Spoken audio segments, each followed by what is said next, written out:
Não, é isso aí, né? Eu acho que a gente às vezes tem uma aversão, quem trabalha com arte às vezes tem aversão à matemática, né?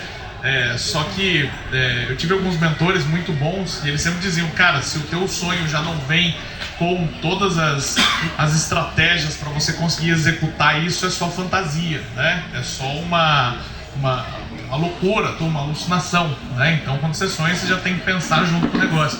Então se a coisa pode te ajudar a você realmente tirar a coisa do papel, pô, aprende ali um pouquinho de matemática ali, não precisa ser, não é tão complexo assim, né? Fazer esse cálculo, né? Então eu acho que esse é o convite aí também, né? Um pouquinho de matemática financeira ali, pra você conseguir só estruturar a coisa, porque a ideia disso é a gente diminuir o índice de mortalidade dos artistas, né? Porque, cara, é uma tristeza, assim, mas a gente que está aqui há mais de 10 anos publicando quadrinhos, o tanto de colegas que eu gosto muito, né, que pararam de fazer isso por conta do pensamento até do mecenas lá que eu falei no começo, né? O cara esperava um mecenas e ele falava isso, não, tem que ter um cara que vem aqui e banque a minha arte, né? Eu falei, cara, isso não vai acontecer, né? Então, se não vai acontecer, é uma expectativa irreal. Então, você tem que amar a realidade para você pensar colado com ela, né? E não o contrário, certo? Então, lá em 2015 eu percebi que aquela ideia do preço lá que eu falei dos caras fazer baratinho para vender estava errado, né? Pela recepção do público ali, pelo valor que eles percebiam no produto, né? Então, assim, o nosso mercado, veja, diferente do mercado livreiro da Argentina, que você tem... Se a gente tivesse um mercado livreiro monstruoso e leitores por todo quanto é canto, teria uma livraria ali na esquina, que não precisaria ficar num shopping, né? E essa livraria se sustentaria ao longo de décadas, né? Que é o que acontece na Argentina ali. Cada bairro você tem uma livrariazinha de esquina e isso é a prova de que você tem um público leitor maior, né? Aqui você tem essas mega stores gigantescas que faliram quase todas, né, em shopping. Então, e a maior prova de que o nosso mercado era nichado e de luxo é que os caras começaram a publicar pocketbook de capa dura, que é um absurdo, né? Se você for olhar, se você vai lá nos Estados Unidos, os pocketbooks, cara, de jornal capa mole, você paga ali $5, um negócio grosso ali, né?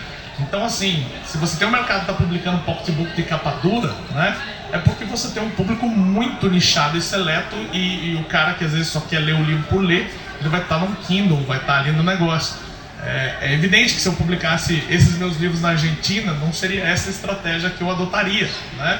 Porque na Argentina, o cara provavelmente não vai dar tanto valor para minha capa, no negócio todo, assim. Ele vai querer ler a história e pura e simplesmente. Isso até porque eu já conversei com vários públicos argentinos e eles falaram, nossa, eu nunca vi um livro desse na Argentina, né? Quando ele viu Planta, os outros. Então eu vejo que a estratégia seria bem outra lá, mas aqui não, né? Aqui a gente tem um público que é muito mais nichado e que ele quer um negócio para colecionar mesmo. Por isso o pocketbook tem até capa dura, certo? Então, tá atento a isso, mas é evidente também que quando eu quis fazer isso, daí entra a parte da quereção de você ser artista, né? Eu queria trazer com o projeto gráfico uma experiência que já começa com o cara no contato com os materiais, papel italiano, aquela coisa toda, né? Porque eu acho que isso faz parte já da narrativa do negócio, né? E aí é claro que a gente tendo esse público, esse mercado me ajudou, né? Me ajudou porque daí o público percebeu o valor justamente naquilo que eu queria entregar, né? Nessa jornada, mas foi um pouco de sorte nisso, assim, né? Se estivesse na Argentina eu provavelmente teria que adotar outra estratégia e aí fazer isso seria muito mais difícil para mim, né? Mas a sorte foi que eu queria fazer isso e o público também dava valor para isso, assim, né? Então foi um alinhamento de forças que nem sempre é assim, né? Então eu tenho olhado para isso, tenho olhado nessa interação entre a parte física e digital, né? Que eu acho que para essa nova geração, não azeio, eu digo, talvez os mais novos, a gente ainda faz separação entre digital e físico, coisa assim. Eu acho que a nova geração talvez não faça, né? Para ela é mundo, né? Digital e físico é a mesma coisa, certo? Então, assim, você ter um produto físico e digital integrado, eu acho que talvez esse também seja uma tendência que a gente tem, assim, né? De viés, né? Mas, assim, no fundo, no final das contas mesmo, a coisa que de fato... Porque tudo isso aqui que a gente faz, projeto gráfico, negócio todo, só tem um sentido se a tua história e os teus personagens falarem e desenharem o humano, né? Se a gente não fizer isso, não fizer o bom desenho do humano, por mais que você faça uma pedra contando uma história, a pedra tem que ter o desenho do humano. Então, se você tem que trabalhar bem nos personagens, no roteiro, e daí você vai ver toda a parafernália técnica que você precisa para poder projetar esses personagens, né? O roteiro ainda é o cerne de tudo, né? Então, assim, sem roteiro, sem bons personagens, nada vai sustentar. Você pode fazer a realidade aumentada que você quiser, né? Enfim, então acho que é isso, né? Eu acho que o futuro sempre vai ser a contação de boas histórias. E daí, como a gente vai fazer com que as pessoas se engajem e se surpreendam para até chegar na história? E era isso, né? Eu acredito tanto no Planta que eu quis fazer com que as pessoas chegassem na história com a minha capa, enfim, com as coisas que eu desenvolvi, né? Então acho que esse que é o ponto, né? O futuro sempre vai ser, as pessoas sempre vão querer ouvir histórias boas, né? Sobre os problemas da vida, sobre os desafios e aquelas coisas todas, né? E aí a gente usa as tecnologias e toda o polo industrial que a gente tem para poder fazer isso, né? Né? Então, aqui eu quero deixar um tempo mais para a gente conseguir discutir, né, e falar um pouco mais.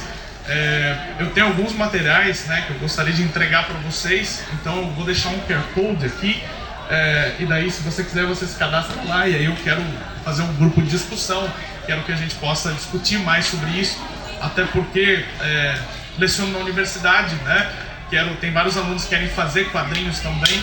Então, eu quero formar uma geração para que eles comecem pensando nisso e não tenham tanta dificuldade no começo e não precisem ficar escutando de que é um negócio impossível de você entrar, porque não é, né? Mas tem que ser calibrado do jeito certo. Você tem que estudar as coisas que precisam ser estudadas e não só a arte, né? Então, esse é o convite que eu faço para a plateia, né? Que vocês comecem a ser bilíngues, né? Se é que já não são, evidentemente, né? Mas para quem ainda é a primeira vez, isso é uma novidade, né? Eu convido vocês, vamos ser bilíngue, né? Entendo de arte, porque eu sei que já dá um trabalho monstruoso fazer arte, fazer um desenho na proporção correta, trabalhar com cor, enfim, pensar em tudo isso que a gente pensa, né?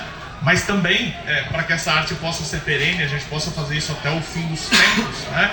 A gente precisa conseguir estudar outras coisas que vão dar esse amparo, né? E isso, enfim, quando você consegue fazer isso, você melhora não só a tua vida, mas todas as pessoas que estão envolvidas na cadeia, e você vai inspirar muito mais outras pessoas, né? Está muito famoso agora a série do One Piece, né? One Piece, o Oda lá, que é o desenhista, o cara era arte finalista de outros caras gigantescos lá, não lembro se era do Akira Toriyama ou do Hiro Atsuki, era um dos dois que criou o Samurai X, eram outros grandes artistas, né? Mas veja, por eles estarem em contato com os caras grandes ali, dentro de uma cadeia, eles conseguiram depois também fazer coisas muito relevantes, né?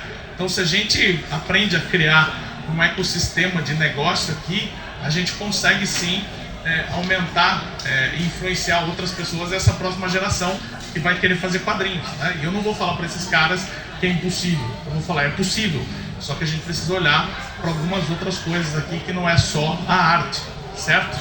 Tranquilo? Obrigado, pessoal, por terem vindo. Bem, se puderem, né, a gente continua essa conversa aqui, para fazer o cadastro, eu mando mensagem para vocês, uns materiaizinhos a mais aí, tá bom? Obrigado.